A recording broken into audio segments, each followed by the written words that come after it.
নমস্কাৰ বলো সকলোকে পুনৰবাৰ আপোন নিউজৰ অন্য এটা ভিডিঅ' লৈ স্বাগতম জনাইছো। আপোনালোকৰ বাৰু আয়ুষ্মান কাৰ্ড আছে নে নাই কমেন্ট এটা কৰি জনাব। যদি আপোনালোকৰ আয়ুষ্মান কাৰ্ড নাই তেন্তে শীঘ্ৰেই আপোনালোকে আয়ুষ্মান কাৰ্ড বনাই লওক। তো আয়ুষ্মান কাৰ্ড থাকিলে কি কি সুবিধা পায় সেইটো আপোনালোকে তো বৰ্তমান সময়ত নিশ্চয় জানেই আৰু আয়ুষ্মান কাৰ্ডৰ বিষয়ে মই আপোনালোকক বিশেষকৈ নুবুজালেও হ'ব, কাৰণ প্ৰত্যেকেই হয়তো আয়ুষ্মান কাৰ্ডৰ বিষয়ে কাৰোবাৰ নহয় কাৰোবাৰ মুখত শুনিছে বা আপোনাৰ যদি আয়ুষ্মান কাৰ্ড আছে তো আপুনি আয়ুষ্মান কাৰ্ডৰ সুবিধা কেতিয়াবা নহয় কেতিয়াবা লৈছে। সকলোৱে নিশ্চয় আয়ুষ্মান কাৰ্ডৰ সুবিধা লৈছে।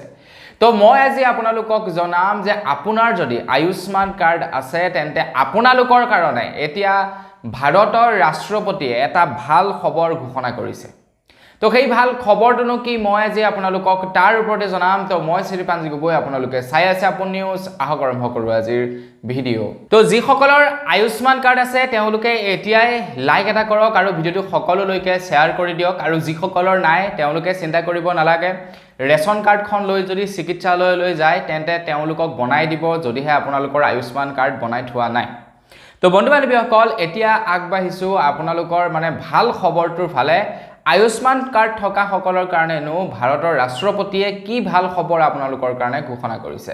ক'বলৈ গ'লে দুটাকৈ ভাল খবৰ ঘোষণা কৰিছে। প্ৰথমটো ভাল খবৰ হৈছে যে আমাৰ ভাৰতবৰ্ষৰ এতিয়া যিসকলৰ বয়স 70 বছৰতকৈ বেছি হ'ব, যিসকল বৃদ্ধ মানুহৰ বয়স 70 বছৰতকৈ বেছি হ'ব, তেওঁলোকক এতিয়া আয়ুষ্মান কাৰ্ডৰ অধীনত সম্পূৰ্ণ বিনামূলীয়া চিকিৎসা দিয়া হ'ব বুলি জনাইছে। যদি বয়স 70 বছৰতকৈ পাৰ হয় তেন্তে কোনো ধৰণৰ লিমিটেশনৰ কথা নাথাকে। আয়ুষ্মান কাৰ্ড থাকক বা নাথাকক সেইটো কোনো কথা নাথাকে। মুঠৰ ওপৰত 70 বছৰ পাৰ হৈছে, সকলোকে একেবাৰে বিনামূলীয়া চিকিৎসা প্ৰদান কৰিব বুলি জনাইছে এতিয়া ভাৰত চৰকাৰৰ ফালৰ পৰা।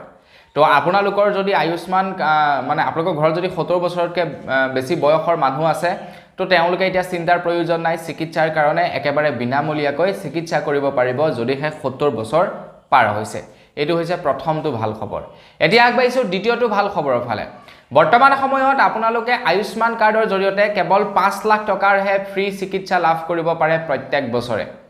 5 লাখতকৈ বেছি আপোনালোকে ফ্ৰী ট্ৰিটমেণ্ট কৰিব নোৱাৰে। কেৱল আপোনালোকে 5 লাখ টকাৰ চিকিৎসা লাভ কৰিব পাৰে, 5 লাখ টকাৰ চিকিৎসাহে আপোনালোকে কেৱল ল'ব পাৰে বৰ্তমান সময়ত আয়ুষ্মান কাৰ্ড যদি আপোনালোকৰ থাকে। এতিয়া যিসকলৰ ঘৰত নেকি মানুহ ধৰি লওক বেছিকৈ থাকিব, যিসকলৰ আপোনাৰ ধৰি লওক ফেমিলি ডাঙৰ, যে কেতিয়াবা কি হৈ যায় এনেকুৱা ডাঙৰ বেমাৰ হয় তো তাৰ 5 লাখ টকাই নোজোৰে। তো তেনেকুৱা ক্ষেত্ৰত কি হয়, 5 লাখ টকা অকণমান অভাৱ হৈ যায়, 5 লাখ টকাই কম পৰি যায় চিকিৎসা কৰিবৰ কাৰণে। তো সেইকাৰণে ৰাষ্ট্ৰপতি ডাঙৰীয়ানে জনাইছে যে আপোনালোকক এতিয়া সেই 5 লাখ টকাটো বৃদ্ধি কৰি দিয়াৰ কথা উল্লেখ কৰিছে। 5 লাখৰ পৰিৱৰ্তে হয়তো বেছি হ'ব পাৰে বুলি জনাইছে। এতিয়া কিমান হ'ব সেইটোৰ বিষয়টো কোৱা নাই, কিন্তু 5 লাখ টকাৰ যি নেকি চিকিৎসাৰ পইচা দিয়া হয় তাতকে বেছি আপোনালোকক প্ৰদান কৰিব। আপোনালোকৰ ডাঙৰ বেমাৰ হ'লেও বা ডাঙৰ ফেমিলি যদি আছে তো প্ৰত্যেকেই 5 লাখতকৈ বেছি চিকিৎসা লাভ কৰিব। তো এই দুটাই ওলাইছে আয়ুষ্মান কাৰ্ডৰ লগত জড়িত ভাল খবৰ। তো খবৰ দুটা জানি কেনেকুৱা লাগিলে আপোনালোকৰ কমেণ্ট কৰি জনাব।